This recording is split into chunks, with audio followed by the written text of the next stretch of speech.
chilly out here in my Zone 7 garden. But this is a great time of year to start prepping your garden beds for spring planting. Whether you've been growing all year long using frost protection, like these frost covers I have over my garden beds, or you've left your beds unused during the cold winter months, your garden soil is going to need replenishing. Hi, I'm Kelly P. from Green and Prosperous, and in this video, I'm going to tell you 3 steps you can take to prep your garden beds for spring planting. To create the optimal growing conditions for your plants and get the best performance out of them, you have to start with good soil. Good soil is healthy soil, and healthy soil is teeming with life. It contains microorganisms like microbes, protozoa, beneficial bacteria, and fungi, and macroorganisms like beneficial insects and worms. Now, how do you create these optimal growing conditions for your plants? Here are 3 steps you can take. Step 1, clear out rocks and old roots from your garden beds. Now, if you're starting from scratch with brand new garden beds, I suggest you dig down about 8 to 12 inches into the ground and remove any rocks that are present, especially if they're medium to large size rocks. Rocks will compete with your plant roots for space in the ground, and you want your roots to have as much space as possible to grow. Rocks also compact the soil, and they'll make it harder for your plant roots to take up nutrients and water.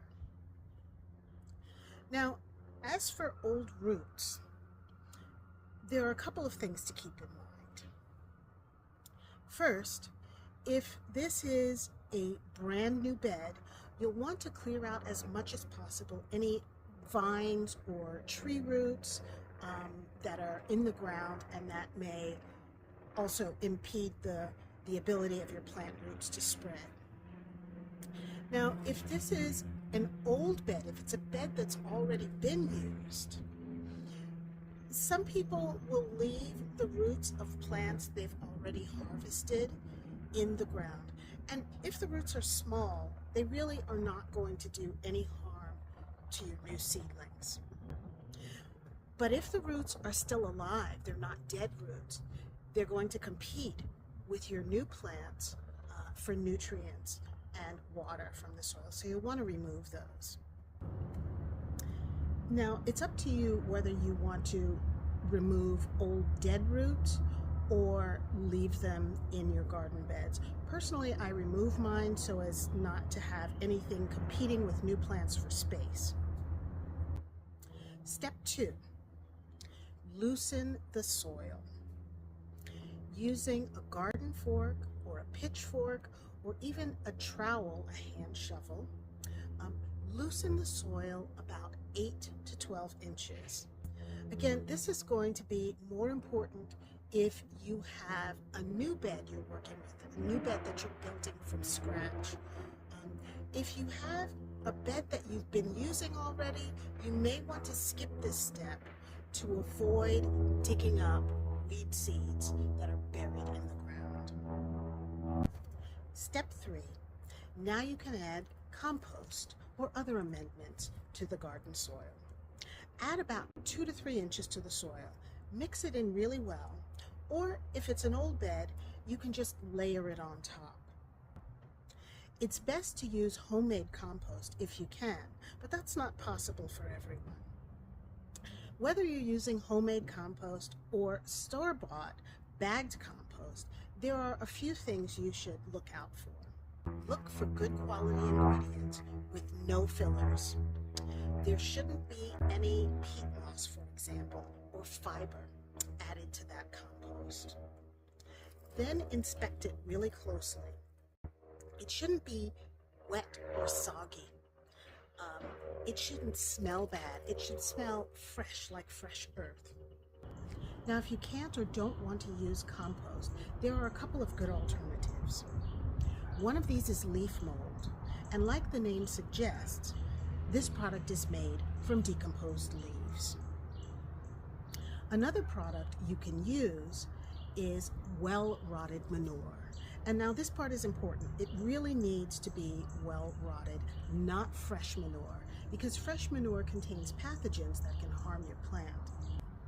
Now it's best to do this in fall if you're preparing for spring planting, but even if you didn't do it and you're just getting to it now, you can still add these amendments and then give it a week or two to let the nutrients do their work. After that, I suggest you do a soil test. You can get just an ordinary soil test from your nursery or garden supply store, or you can write to or call your local agricultural extension for more information on where and how you can get a soil test done. Right? Because adding nutrients to your soil without understanding what your soil really needs can actually do more harm than good to your plants. If your soil needs nitrogen, which is often the most common nutrient that soil lacks, especially in beds that have been used over and over again, you can add nitrogen to the soil. Fish fertilizer works really well for this purpose. You can also get worms and add them to the soil. Red wiggler worms are best, but really almost any worm will do.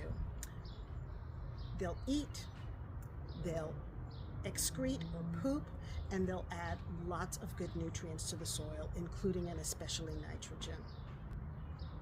When I first started my garden beds, I let my kids go around the yard digging up worms and putting them in the beds.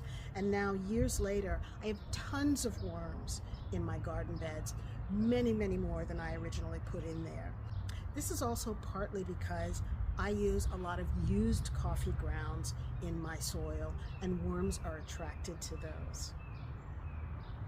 So there you have it, 3 steps for creating the optimal conditions for your plants and healthy soil.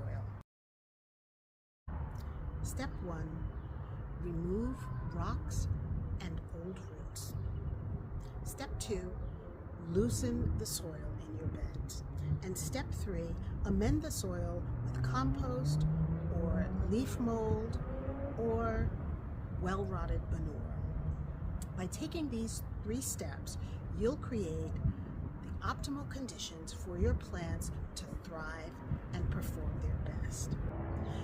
Now, if you like what you've seen in this video and want more tips for creating a thriving, healthy garden, hit the subscribe button below. And I'll see you in the next video.